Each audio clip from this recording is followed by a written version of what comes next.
Hey everyone, welcome to Sub Comics and நான் உங்க பவித்ர பிரபாகர். இதுக்கப்புறம் எவனாவது பேட்மேன் ஆகணும்னு நினைப்பீங்க? காமிக்ஸ்லயே பேட்மேன் தன்னை நினைச்சுக்கிட்டு ஒருத்தவன் சுத்திக்கிட்டு இருக்கான், சார்லி டஃபின்னு சொல்லிட்டு.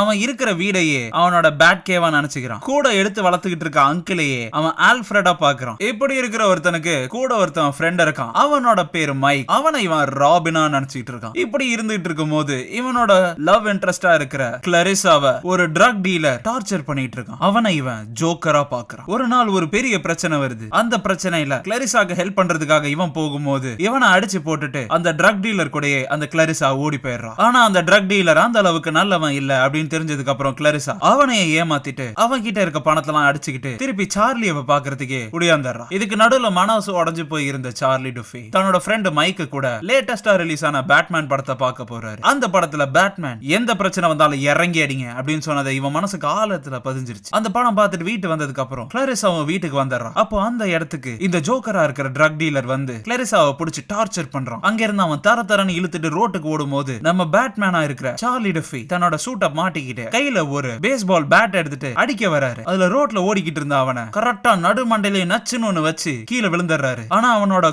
கூட இருந்த ஆட்கள் சார்லியை போட்டு அடி பொளக்குறாங்க. இந்த நேரத்துக்கு பக்கத்துல தெருவுல இருந்தவங்க எல்லாம் பார்த்துட்டு வந்து இவனுக்கு ஹெல்ப் பண்றாங்க. அதுக்கப்புறம் கிளரிசாவும் தன்னோட போதை மருந்து பழக்கத்துல இருந்து வெளியே வர ட்ரை பண்றா. கடைசியா சார்லி டுஃபி கூட அவளும் ஒன்னா சேர்ந்து வாழ்றா. இந்த காமிக்கோட ஃபுல் இஷ்யூ வேணும்னு நினைச்சீங்கன்னா மறக்காம கமெண்ட் பண்ணிருங்க. நான் உங்களோட ஃபுல் வீடியோல சந்திக்கிறேன். Thank you all. Peace.